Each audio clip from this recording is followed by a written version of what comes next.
Será que gigantes realmente habitaram a Terra? Esse é um assunto muito controverso e muito explorado. No livro de Gênesis tem uma menção sobre gigantes na Terra, e o livro de Enoque, um apócrifo, também fala muito sobre esses seres que seriam filhos de anjos caídos que tiveram relações com mulheres humanas, então nasceram seres, aberrações que foram adoradas, louvadas e se tornaram heróis no mundo antigo. Muitos achados provam que existem vestígios de tecnologia no mundo antigo. Seriam esses gigantes e essas tecnologias frutos de um mundo antigo onde anjos caídos dominaram a humanidade? O nosso vídeo começa hoje no Egito Antigo, um local que possuía tecnologias que até nos dias de hoje a ciência não consegue explicar. Um local místico, repleto de ciência, de arquitetura e crenças regidas pela astrologia.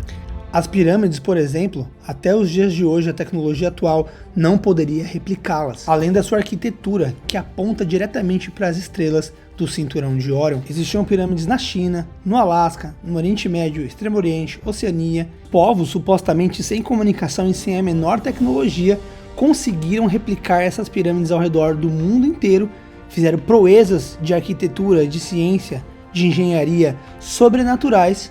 E a única conexão que podemos fazer com esses povos são as suas crenças. Crenças que perduram até o dia de hoje. Povos diferentes em uma nova roupagem. Crenças de um mundo que foi destruído pelo dilúvio de Noé.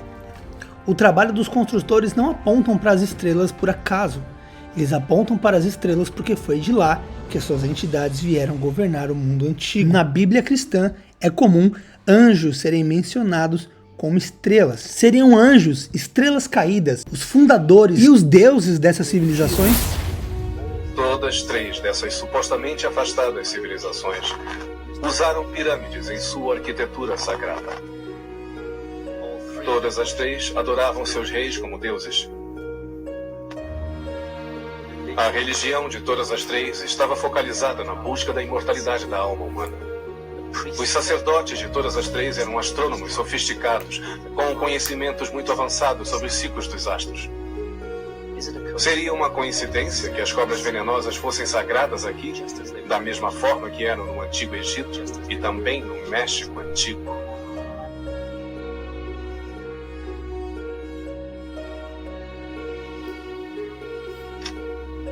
Muito antes desses misteriosos construtores aparecerem no Camboja, os antigos egípcios alinhavam seus templos para o sol em dias especiais. Fui então ao templo de Karnak, no Alto Egito.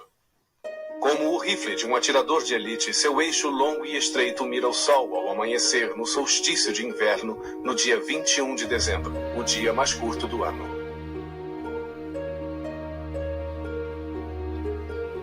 O que acabamos de testemunhar é uma peça de magia cósmica.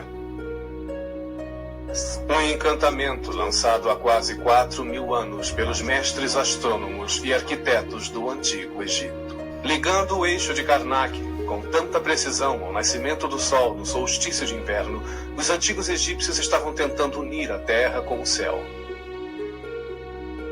O efeito era para transformar todo o templo em uma passagem para o paraíso. E era exatamente assim que eles o chamavam em seus textos religiosos.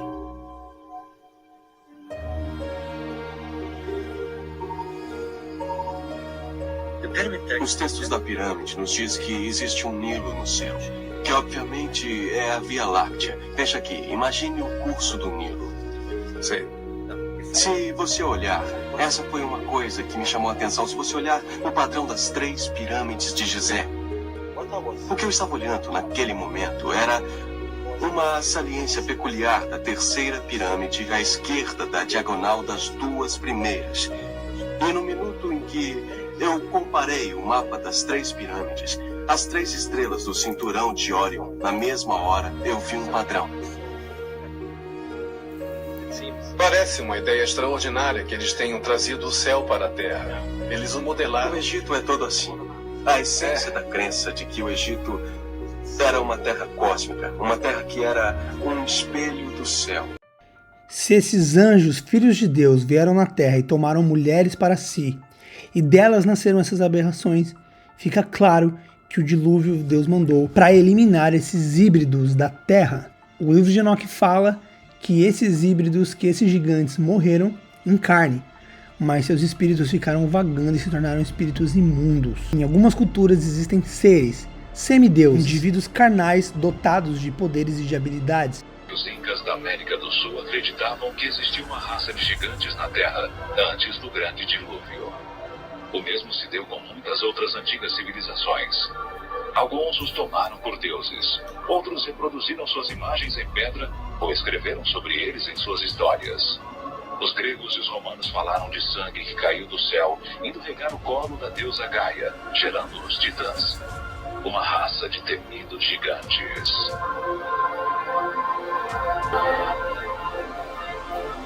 Bastante claras de que seres gigantescos outrora existiram e que a história humana desenvolveu-se ou que mudanças psicológicas, emocionais ou espirituais ocorreram.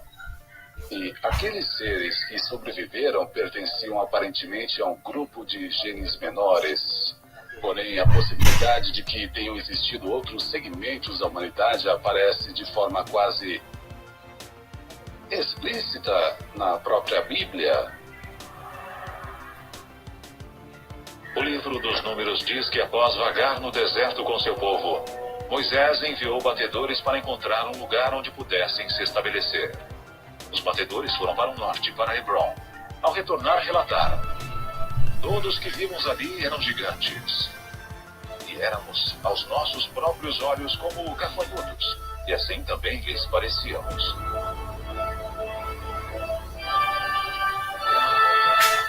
As tribos continuaram para o nordeste, para o Monte Seir, hoje conhecido como Petra, na Jordânia. Mas este também, como mencionado na Bíblia, havia sido ocupado por gigantes. Para onde quer que se voltassem, pareciam encontrar sinais de gigantes. No meio oeste americano, existem também grandes montes que dizem ser sepulturas. Um escritor que já vendeu mais de 15 milhões de livros e que escreveu extensivamente sobre gigantes é Brad Steiger. Foram abertas sepulturas coletivas de gigantes, algumas delas com homens medindo 2,5 metros, algumas mulheres de 2,10 metros de altura, alguns recordes de homens com 3 metros e crânios extremamente grandes. E, curiosamente, alguns destes crânios tinham chifres, alguns tinham fileiras extras de dentes, outros tinham o que chamaríamos de anomalias. Eram crânios incrivelmente grandes. Vários montes foram escavados no meio oeste americano, começando por volta de 1850.